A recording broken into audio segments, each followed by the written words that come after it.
Good morning welcome to ATM news నేను రాధిక బులెటిన్లో details చూద్దాం మొదటి రోజు వాదనలను బట్టి తీర్పు ప్రభుత్వానికి సానుకూలంగా వస్తుందని అంతా ఊహించారు ఇంతలో తెలంగాణలో స్థానిక సంస్థల ఎన్నికలకు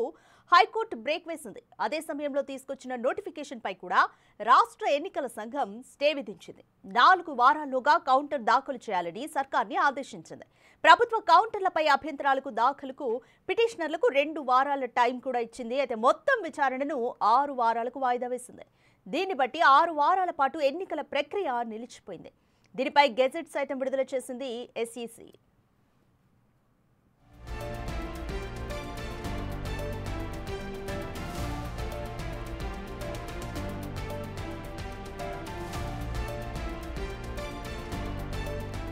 బీసీ రిజర్వేషన్లపై హైకోర్టు స్టే ఇవ్వడం 6 వారాల పాటు విచారణను వాయిదా వేయడంతో తదుపరి ఏం చేయాలన్న దానిపై ప్రభుత్వం కసరత్తు ప్రారంభించింది ఎలా ముందుకు పోవాలి స్థానిక ఎన్నికలు ఎలా నిర్వహించాలి రిజర్వేషన్లను ఎలా అమలు చేయాలి బీసీ వర్గాలను ఎలా బుజ్జగించాలి కోర్టుకు ఇంకా ఏ అంశాలను అందజేయాలన్న అంశాలపై లీగల్ టీంతో సుదీర్ఘంగా మంతనాలు ప్రారంభించింది కోర్టులో ఎలా వాదనలు వినిపించాలి ప్రభుత్వానికి అనుకూలంగా తీర్పు రాకపోతే చేయాల్సిన అంశాలపైన సీనియర్ న్యాయవాదుల నుంచి సలహాలు తీసుకుంటోంది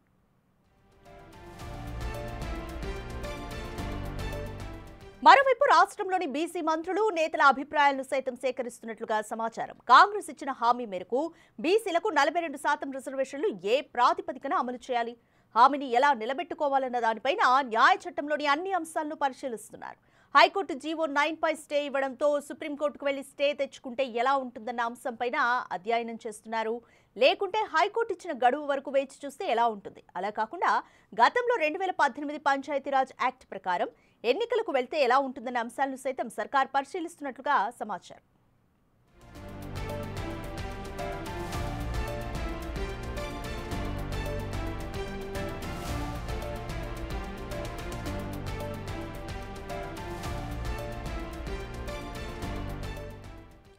దీనిపై మోర్ డీటెయిల్స్ మా ప్రతినిధి వాసు అందిస్తారు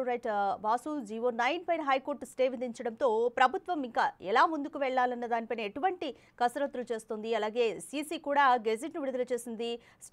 స్టేని బట్టి సో గెజెట్ లో కూడా ఏముంది కంప్లీట్ డీటెయిల్స్ చెప్పండి తెలంగాణ హైకోర్టు స్థానిక ఎన్నికల నిర్వహణకు సంబంధించినటువంటి జీవో పైన స్టే విధించింది ఎన్నికల కొనసాగింపు పైన కూడా స్టే విధించింది ఈ నేపథ్యంలో తదుపరి కార్యాచరణ ఏంటి అన్న అంశం పైన కూడా తెలంగాణ ప్రభుత్వం ఫోకస్ చేసింది అయితే ప్రధానంగా సుప్రీంకోర్టు విధించినటువంటి స్టే నేపథ్యంలో దాదాపు 6 వారాల పాటు ఇంకా సమయం పట్టే అవకాశం ఉంది ఆ తర్వాత అంటే ప్రభుత్వము మరోపక్క ఎవరైతే పిటిషనర్లు ఇద్దరు కూడా కౌంటర్ దాఖలు చేసిన తర్వాత మళ్ళీ విచారణ అంటే దాదాపు 2 నెలల సమయం పైగా పట్టే అవకాశం ఉంది కానీ ఇప్పటికే షెడ్యూల్ రిలీజ్ అయింది కొంతమంది నామినేషన్లు దాఖలు చేశారు ఈ సమయంలో స్టే విధించడం కూడా ఈ అంశం పైన ఎలా ముందుకు వెళ్ళాలి ఎందుకంటే సుప్రీంకోర్టుకు వెళ్ళాలా లేదంటే గవర్నర్ దగ్గర రాష్ట్రపతి దగ్గర పెండింగ్లో ఉన్నటువంటి రాజ్యాంగ సవరణ బిల్లులకు సంబంధించి కావచ్చు చట్ట సవరణ బిల్లులకు సంబంధించినటువంటి అంశాలపైన వాటిపైన ఒత్తిడి తీసుకురావాలి మరోపక్క బీసీ సంఘాల నుంచి బీసీ నేతల నుంచి చాలా పెద్ద ఎత్తున డిమాండ్ వినిపిస్తుంది నిన్న హైకోర్టు దగ్గర కూడా చాలా పెద్ద ఎత్తున ఆందోళన దిగినటువంటి పరిస్థితి కనిపిస్తూ ఉంది కాబట్టి ఏ విధంగా దీన్ని అధిగమించాలి అన్న అంశానికి సంబంధించి తెలంగాణ ప్రభుత్వం ఫోకస్ చేసింది తెలంగాణ మంత్రులు నిన్న గాంధీ భవన్లో కూడా మాట్లాడారు పీసీసీ ప్రెసిడెంట్ కూడా మాట్లాడారు ఖచ్చితంగా 42% రిజర్వేషన్ల కల్పనతోనే ముందుకు వెళ్ళాలి అన్న యోచనలో ప్రభుత్వం ఉంది కాబట్టి దాన్ని మరికొంత సమయం పట్టినప్పటికీ కూడా ఆ సుప్రీంకోర్టులో అప్పీల్కి వెళ్ళడమా లేదంటే ఇంకేమైనా ఆప్షన్స్ ఉన్నాయా అన్న అంశం ఎందుకంటే గతంలో ఉన్నటువంటి 50% సీల్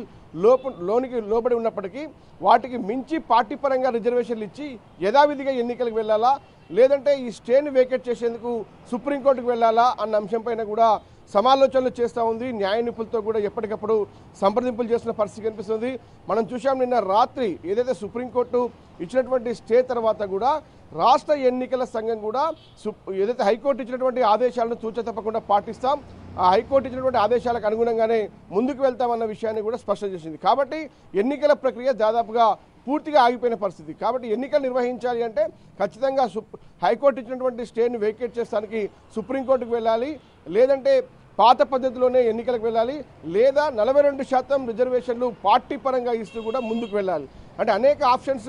సంబంధించి కూడా తెలంగాణ ప్రభుత్వం పరిశీలిస్తూ ఉంది. దీనికి సంబంధించి బీసీ సంఘాల నేతలు, బీసీ మంత్రులు, మరోపక్క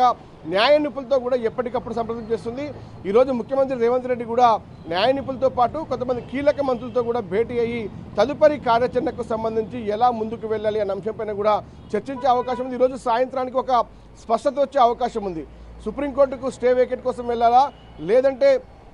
పార్టీ పరంగా రిజర్వేషన్లు కల్పిస్తూ ముందుకు వెళ్ళాలా, లేదా హైకోర్టులోనే ఇప్పటికే అంటే కౌంటర్ దాఖలు చేయాలని కూడా 4 వారాల్లో హైకోర్టు ఆదేశాలు జారీ చేసిన నేపథ్యంలో అంటే పటిష్టంగా కౌంటర్ దాఖలు చేసేందుకు కూడా న్యాయ నిపుణులు ఒక పక్కన సుప్రీంకోర్టులో కేసు వేసినప్పటికీ ఒకవేళ గతంలో కూడా హైకోర్టు విచారిస్తున్న నేపథ్యంలో పిటిషనర్ల పిటిషన్ను సుప్రీంకోర్టు తోసిపుచ్చింది. కాబట్టి మరొకసారి అలాంటి అవకాశం లేకపోలేదు. కాబట్టి ఖచ్చితంగా సుప్రీంకోర్టు పిటిషన్ తోసిపుచ్చితే అంటే బలమైనటువంటి కౌంటర్లు దాఖలు చేసి మరొకసారి హైకోర్టులో వాదనలు వినిపించి అంటే హైకోర్టు తదుపరి ఆదేశాలు వచ్చేంత వరకు వెయిట్ చేయాలా అన్న అంశానికి సంబంధించి అనేక అంశాలపైన సమాలోచనలు చేస్తూ ఉంది. ఎప్పటికప్పుడు కూడా న్యాయ నిపుణులతో పాటు బీసీ సంఘాలతో పాటు బీసీ నేతలతో కూడా సంప్రదింపులు చేస్తూ ఉంది. ముఖ్యమంత్రి రేవంత్ రెడ్డి దగ్గర ఇలా కీలక మీటింగ్ జరిగిన తర్వాత కూడా ఒక నిర్ణయం వెలువడే అవకాశం ఉంది. స్థానిక సంస్థల ఎన్నికల్లో బీసీలకు 42% రిజర్వేషన్లు కల్పిస్తూనే ఎన్నికలకు ముందుకు వెళ్లాలని తెలంగాణ ప్రభుత్వం భావిస్తూ ఉంది. కాబట్టి దానికి ఏం చేస్తే బాగుంటుంది అన్న అంశంపైన ఈరోజు సాయంత్రానికి ఒక కీలక నిర్ణయం వెలువడే అవకాశం కనిపిస్తోంది. Thanks for the update Vasu. Right, GO number 9 పైన హైకోర్టు స్టే విధించడంతో 6 వారాల పాటు విచారణ వాయిదా పడింది. దీంతో ఎన్నికలు కూడా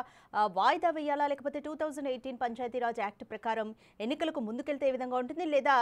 స్టే వెకేషన్ కోసం స్టే వెకేట్ చేయడానికి